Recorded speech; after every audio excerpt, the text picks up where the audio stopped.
So I've got this whole slew of parts for the suspension refresh. This is upper and lower control arms, all the steering components, tie rod ends, wheel speed sensor, front shock, inner and outer wheel bearings, and the oil seal.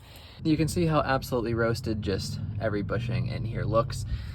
Every ball joint, that one actually is not quite as torn as some of the other ones, but just like, I mean, the tie rod ends are just absolutely thrashed.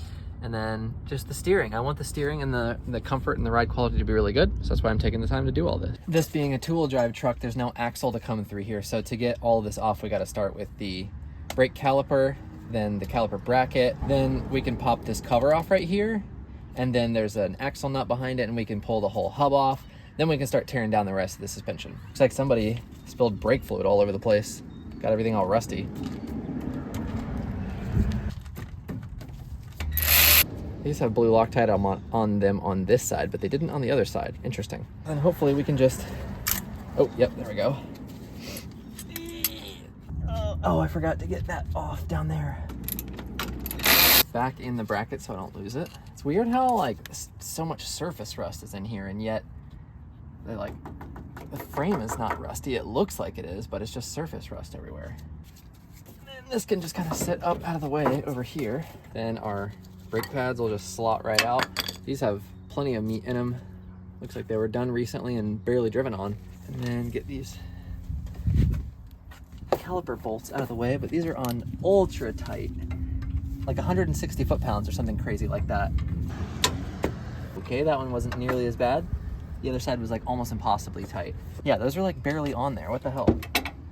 All right, and then that just slides right off. Now we need to pop this little cap. Just kind of tap it out. Looks like somebody's beat the living F out of this thing in the past, which is not necessary. Doesn't need to be absolutely bashed out like that. There we go, just like that. Then there's a cotter pin for us to get in here. Okay, should just be able to grab this and work it out. There we go, that was easy. Pull this little cover off. And then this big nut right here is a 27. Torque on these is really, really low, so not gonna be much there. Spin this off. Then we have a washer right here to work out. All this grease is disgusting in here. I'm glad we're gonna repack this whole thing. Now I cleared all the grease out, so it'll just pop right out. All right, and then there's nothing holding this hub on now, so this whole thing is gonna come off. Our innermost bearing is already trying to pop out here. This grease is disgusting. I wonder if this has ever been changed. Probably not. And then now I can just pull this whole brake hub out off the spindle. So the reason I'm doing all this is because this side of the truck had awful clunk. You know, you can kind of do the wheel bearing test. Up and down is wheel bearings, and then like left and right is ball joints and steering components, and it had both.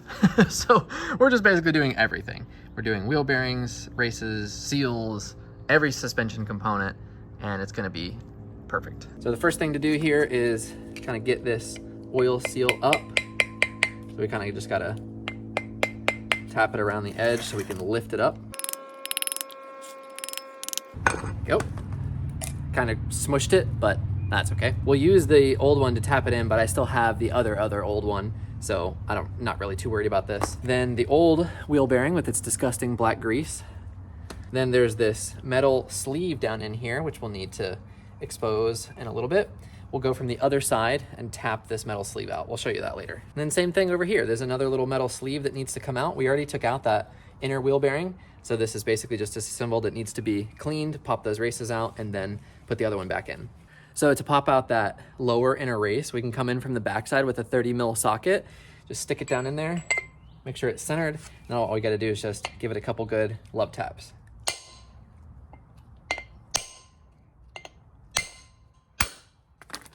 There we go. And here's that little inner race out. This is what the bearing kind of rides in. And then getting the lower one out is a little tricky because you got to come in from this smaller side, which means you can't get a socket in there. So it seems like the best way to do it is to kind of get a flat head down in there. You got to feel for that lip of the race and then to kind of start tapping it out little by little. Pretty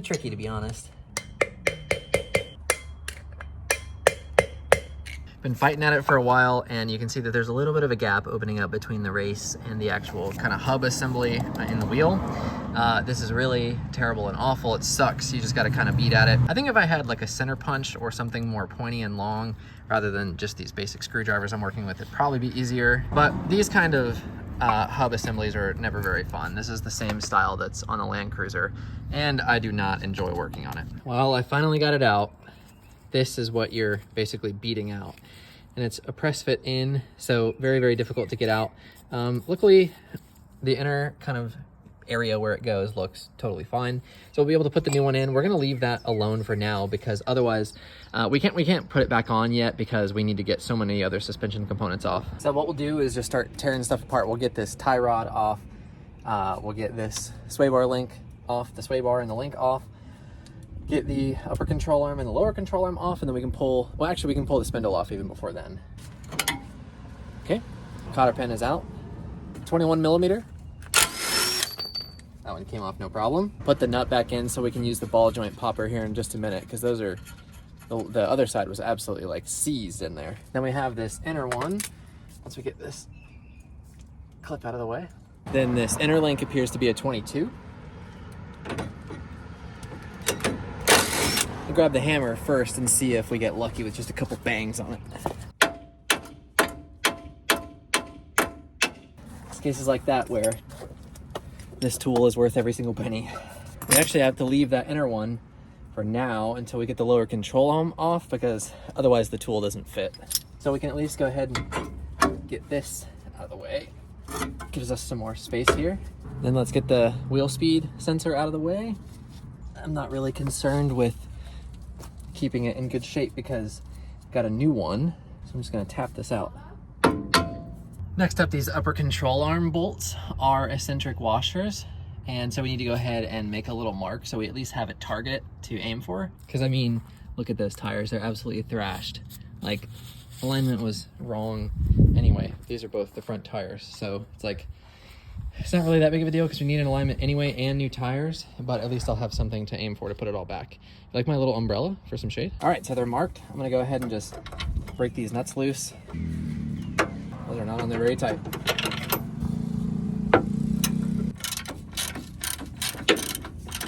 And then the upper control arm nut. I need the breaker bar for that. There we go. Then let's get this lower one, which I believe is a 27. All right, so let's go ahead and get this spindle out of the way.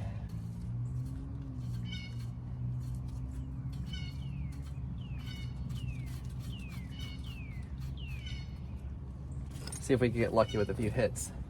I need my hearing protection. There we go, that worked. What about the lower knuckle?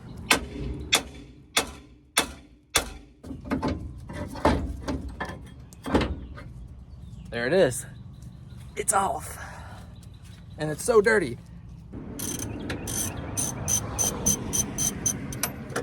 Okay, so then there's the eccentric washer, a little regular washer. So we'll kind of keep these together. I'm actually gonna label it. I'm just gonna put D and then L, so that I know it's driver's left for this right here. All right, this junk is now free. Actual junk. No markings of really any kind that I can discern. I don't know what that logo is, if anything. MS. All right, so now we need to get the sway bar out of the way. So this lower in-link bolt right here is totally locked up and seized in there. I don't got time to mess around.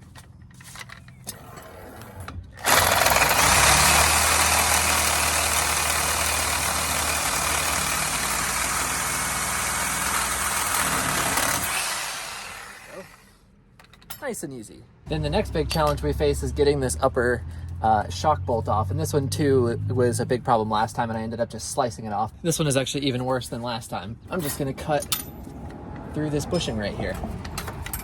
Gotta make sure all these wires and stuff are out the way though. Cutting into the strut tower. Oopsie daisy. Maybe it's enough to beat it off now. There we go. And that was a little bit sketchy. because I didn't think the spring was gonna pop. So let's go ahead and get the jack under there and avoid having this thing blow out at us like a freaking bomb. Gotta take a little pressure off this to get that spring out of there, or that shock out of there.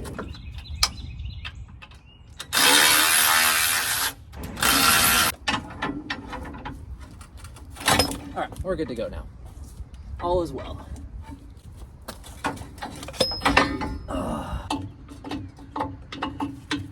Motorcraft shocks. I wonder, these must not be factory, but somebody put some decent shocks on it. All right, chuck this straight in the garbage. Next up, we got to get the lower control arm bolts out. One side is a 21 and the nut itself is a 24. Oh, it's because it needs to be a deep well. Ah!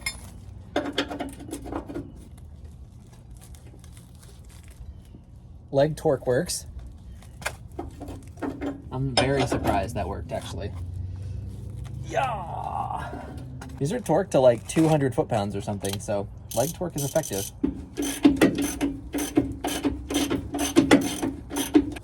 This inner one is really not fun because you have to get something all the way back up in here, and it's about that big. So if you don't have a deep well 24 socket, like I do not, it makes it a little bit trickier to get your open and wrench in there.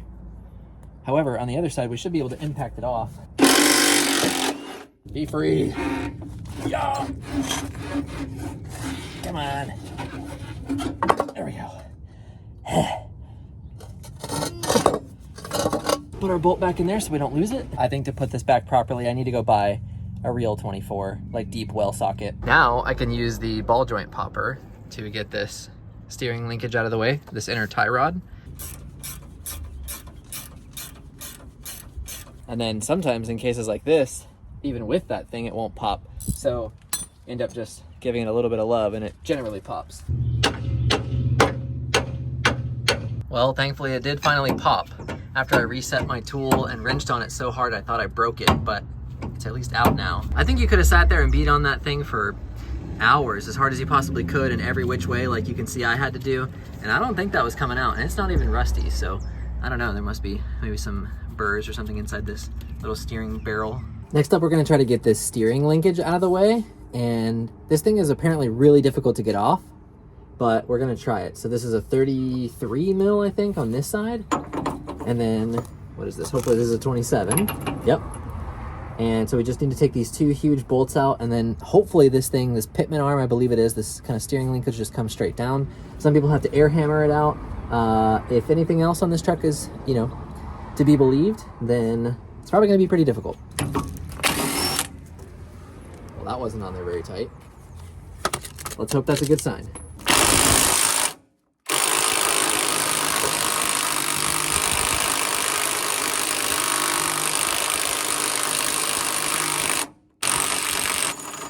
Woo! Well, the good news here is that the vibrations shake this loose, so hopefully the whole arm just comes down now. We'll see. Well, so 3 little taps from up top, and I think I'm pretty lucky, but it came right out. So, got the new one over here.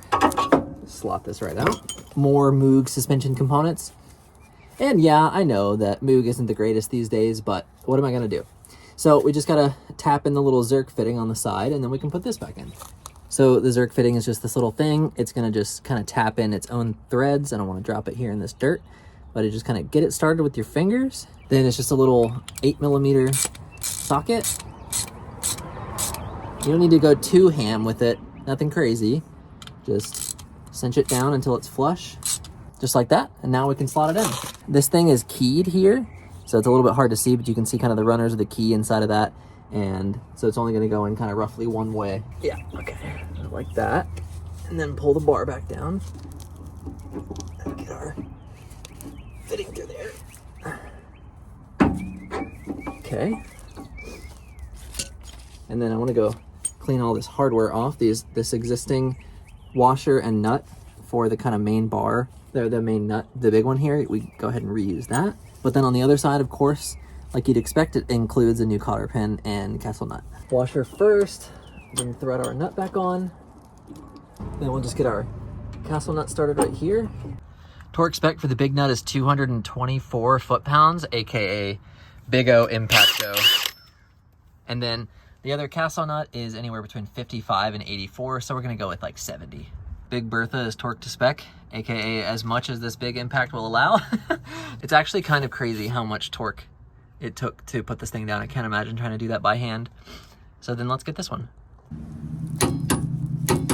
And then is our cotter pin lined up? Probably not, no. Of course, it's just past it, so we gotta go even more of a turn. Good thing I did 70, so we can still turn it quite a bit and still be in spec. Now, where's my cotter pin? There you go. Yes, it will. Perfecto. So next up, we need to assemble our inner and outer tie rod links. There's this little kind of joiner bar here, and then we'll get 2 new jam nuts. So I'm just using the old one as my reference, so I'll count the number of threads on each side of it, and then I'll just use that to kind of match when I put it back together. I highly doubt that the steering and the alignment was actually dialed in on this thing, just because of the state of it, you know, prior to all of this work. But we'll still kind of use this as our guide. Now, one thing that's really interesting that took me a while to figure out is that on this little center linkage thing, one of these is reverse thread and one of them is regular thread. So it took me forever to figure out why the outer tie rod wouldn't match up with this thing, and that's why. So it's actually quite simple. So this is the inner one. Evidently this is the straight one. Then perhaps this one here is the reverse thread. Let's see. Yeah, here we go. See how I have to turn this one left to get this one on, and then that's going to be true in this little bar here as well. Okay, so then I counted, on the old one, I counted 12 threads in. So 1, 2, 3, 4, 5, 6, 7, 8, 9, 10, 11, 12.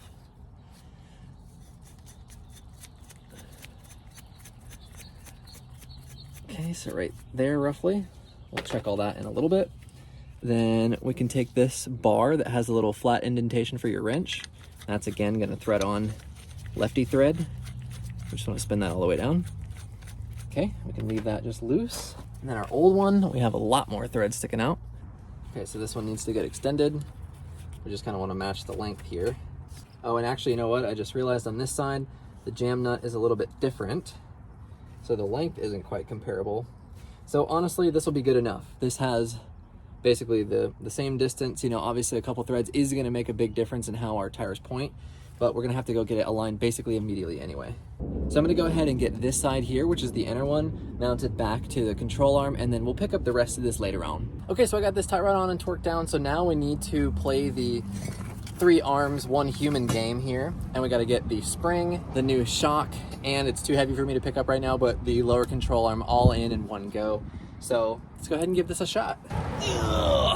I went with new lower control arms because these 2 bushings are already in it along with the ball joints, and they were only 80 bucks a side, which sounds kind of like a lot, but it's really not, because the effort to push these in and out is so difficult that it's worth it. Get these kind of up in place here. Slot in our bolts as best we can.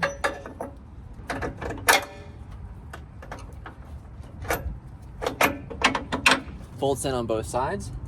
Now we'll just finger tighten these down. That way we still have some articulation in the arm. So now what we need to do is get the spring in, make sure this little rubber perch, this new one that we got installed here, is on the top. That just needs to kind of sit right here for now. Luckily it looks like our sway bar will kind of hold it. So what I'll do in a minute is I'm going to put the shock through the middle and then use the jack to push it all up. That way I can bolt the shock top hat on the bottom as well. And then we can put the knuckle back on, the upper control arm, and then everything will kind of be together and we won't have to worry about this sketchy spring again. Just a little bit of tension so it doesn't fall apart. There's really no tension on the spring just yet. Just enough for me to get the shock in there. Then we want to put washer on first, then one of these bushings. I don't actually know which one's bottom and which one's top, but I don't think it matters. So we'll stick that one through there. This needs to come up through the bottom. And the angle is too severe, so I gotta jack up the arm. Okay, so I'm just gonna go slowly up a little bit. Couple of pumps here. There we go. Finally enough. Okay, so now I think my wood block is actually blocking the bottom couple of nuts. Yeah, the bottom of the shock won't line up because the block is in the way. which is very bummer.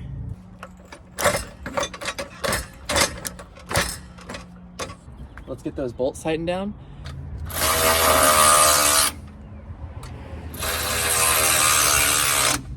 Okay, so then of course, when I go to tighten down the top nut on the shock here, the whole body spins. So we need to put a wrench on the inside of it. There's a nice kind of gear, or like bolt shaped looking thing in there that you can put a wrench on. I think it's actually a 21, I have a 22, so we'll see how far we can get.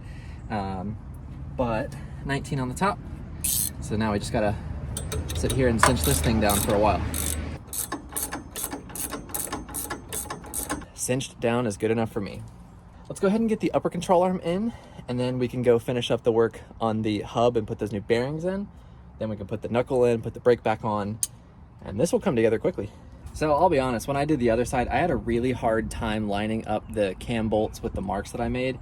So I'm just gonna get as close as I can for now, because we're gonna have to get a brutal alignment anyway.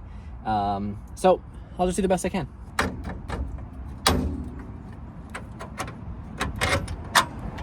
Then of course, don't forget the washer that goes behind the big eccentric washer. Let me put that on. And then this slots in only one way, of course, since it's keyed. Wow, I'm getting lucky. I'll show you in a second how close these are to lining up already. So then back here, you can see that all I really need to do is once I start to tighten these up, I just need to turn this bolt just a little bit towards the back and get those black marks to line up. Of course, like I already showed you guys, the alignment was clearly bad because the tires were wearing unevenly, but it at least drove in that configuration. But that'll be good enough to do the very first drive in it. 21s on both sides. Just get on one. And then that already shifted, not in the way that I want, I don't think. Okay, so those are nice and snugged up. All right, so I got everything snugged up. Still some good movement in the control arm though, so once we actually get everything bolted back together, we can use the jack under the control arm to simulate the load like we want. Then we can snug up our bushings all the way around, and then we'll be cooking with gas. All right, so the first thing we're gonna do on this hub is give it a good old-fashioned brake clean bath.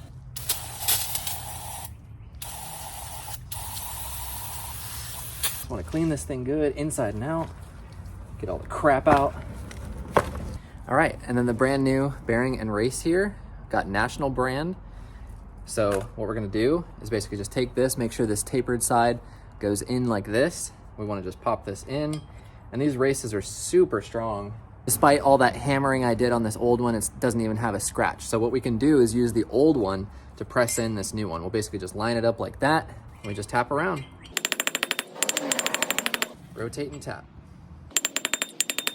I did this exact same thing last time, where once it gets tapped in far enough, then this old race that I was using to press it got stuck. So I guess I'll try to tap that back out the other way. That's so annoying.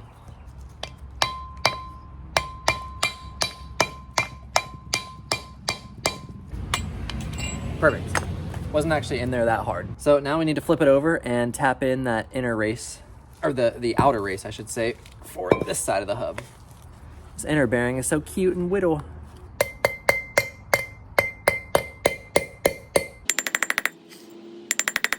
$10,000,000,000 D-taps later, and it's done. So the next step here, now that we know those races are seated, is we need to pack these bearings with grease and lube up this whole center thing. But before we do that, we need to go get the knuckle back on the truck so this has a home to sit on, and we're ready to kind of assemble everything back together. Okay, so we can go ahead and get the knuckle back on here. It goes in like this. Bolt threaded in the bottom to hold it. Lightly turn that, match it up with the UCA. UCA down in its home. Bushings up here, they're too tight.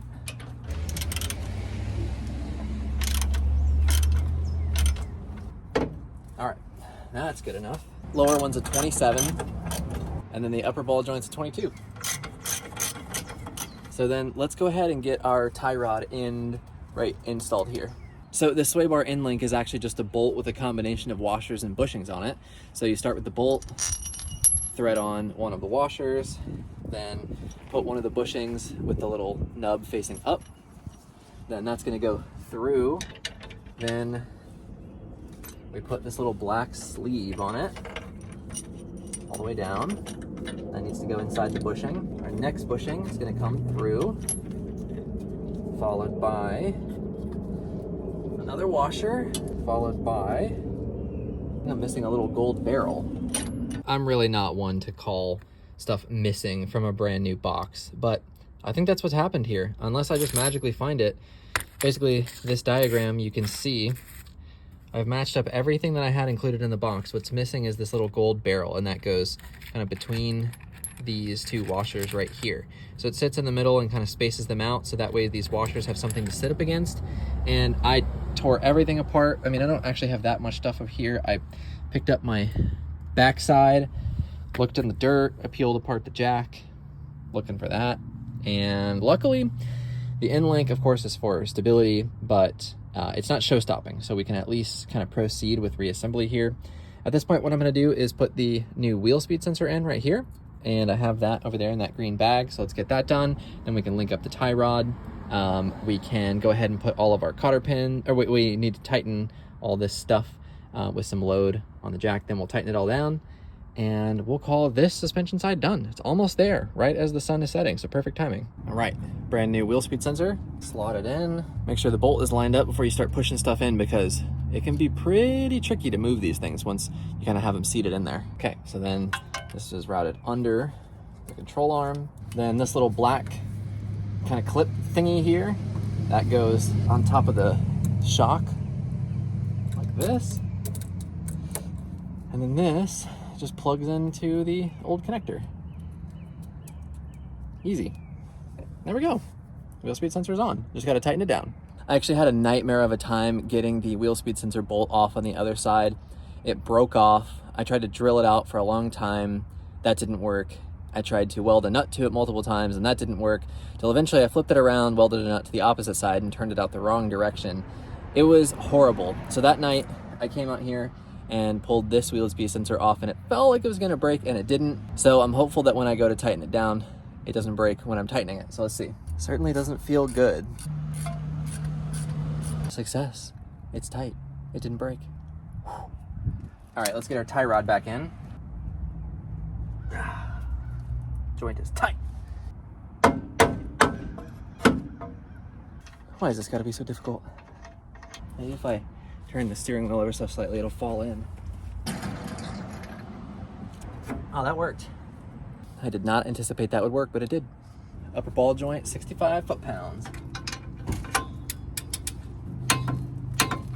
Then our cotter pin. Can't see it, but I think we got lucky. Yeah, perfectly torqued and the cotter pin fits.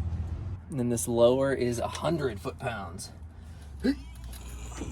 Yeah.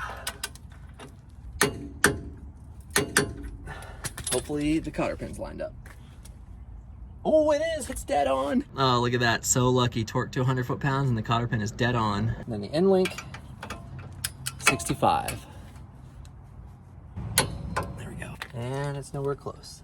Now, we can basically simulate some load, just torque the bushings on the lower and upper control arms. So we're basically just gonna lift the suspension until the truck basically pulls itself off the jack. Until right before that point, I should say. Which is basically right there.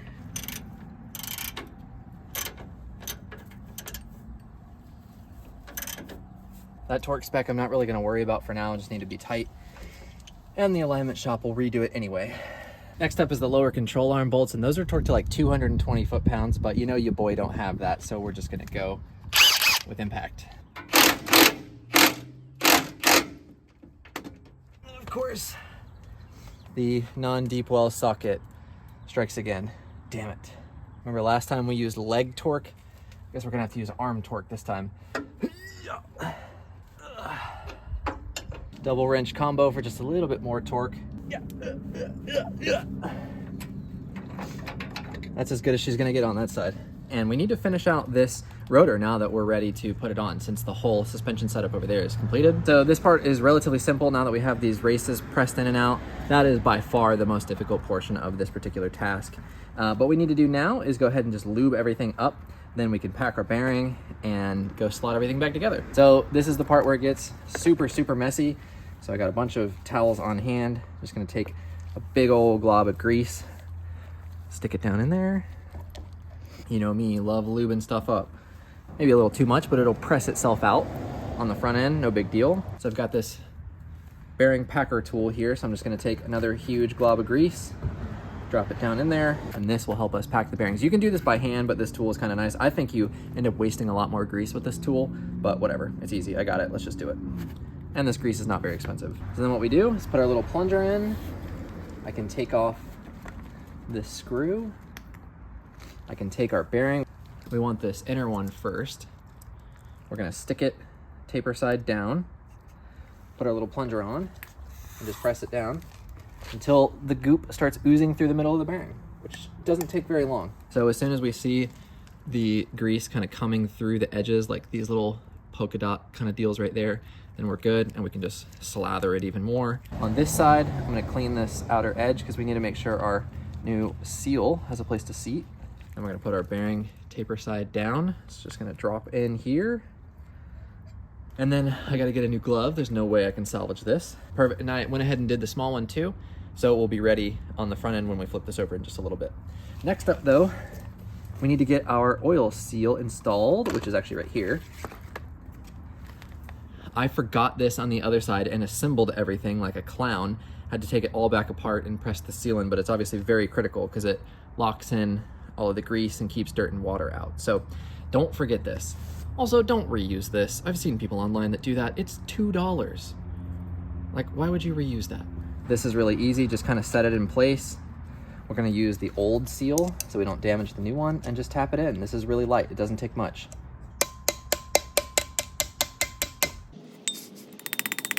Then we can flip it over and take it to the car. So I've already cleaned this spindle really good, but you want to make sure that this is perfectly dry, no grit or grime, any kind of extra leftover grease. We'll just take this up like this, set that there for now. Take the inner bearing, slot that in.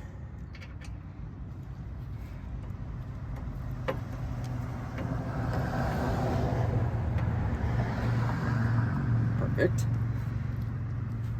Then we've got this washer, then the little nut. And then the torque spec on this is really interesting. It's a 27 mil, but you have to torque it to 30 foot-pounds while spinning the rotor as best you can.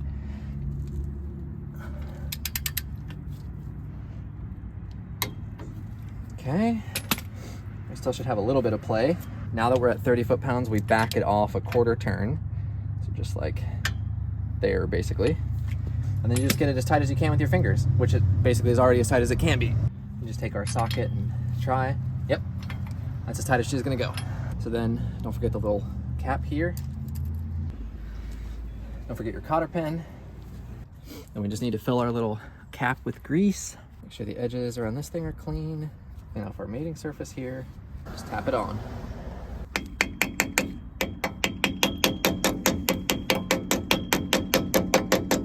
Perfecto. Quick, I want to go ahead and swap out these rear shocks. It's super easy.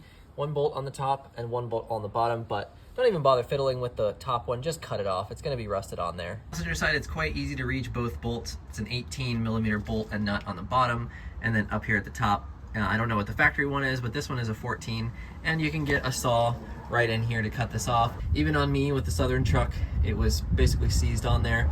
No point really in trying to fight it, just cut it off. So we'll go ahead and do this other one. The other side, it bolts in right there and then goes to the back of the car up there. So I think that one's gonna be a bit more challenging because the bed is more in the way. I bought one of these impact wobble sockets. It was like 20 bucks at Home Depot. So killer. Should have bought one a heck of a long time ago. Then on the driver's side, you gotta come in from the wheel well, and then there you can see the top of the shock. So that's gonna be extremely difficult to get to, even with the saw. It's out, but this side was a heck of a lot harder. I had to use various different Sawzall blades. I had to unscrew the fender liner so that the Sawzall can kind of fit in this area right here. Then you kind of got to get the blade right through this hole and then just basically saw off the nut through there. So pretty difficult, but it's off, and this I shouldn't have to do for a very long time. Yeah, and getting the new one back in is just a total breeze. 2 bolts, top and bottom. The bottom one was a little bit tougher because I kind of had to bend it. You can see it looks like it's a little bit tweaked, that frame mount. Not much I can do, so we're just gonna send it as is. The next thing I wanna do here is get this diff drained. So we need to swap out the RTV that's behind the cover. This is a limited slip, so I gotta buy a specific 75W 140 gear oil with an LSD additive. And then this is like 2.5 quarts. I wanna make sure that this is good so that when we take our first drive, and of course when we're towing, all is good down here.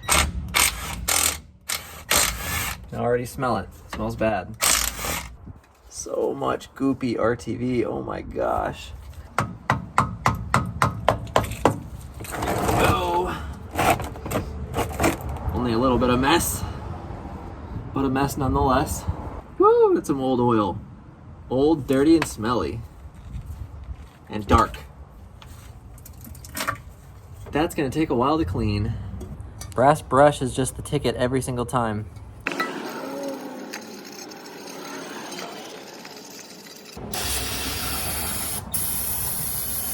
Got the diff itself nice and cleaned up, and since the gasket is RTV, we're gonna use the Toyota FIPG as always, which is essentially just black RTV, so it'll work perfectly.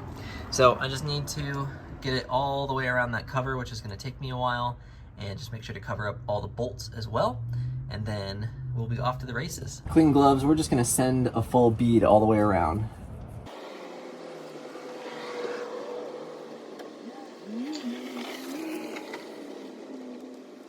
Woo, it's on thick in some spots. I wish this was just a gasket. Okie dokie. As usual with my RTVing jobs, doesn't look that great, but it will be good enough, that's for sure. So let's go ahead and get our cover, slap that back on with a couple of the bolts, and then we can fill it up with new fluid. Okay.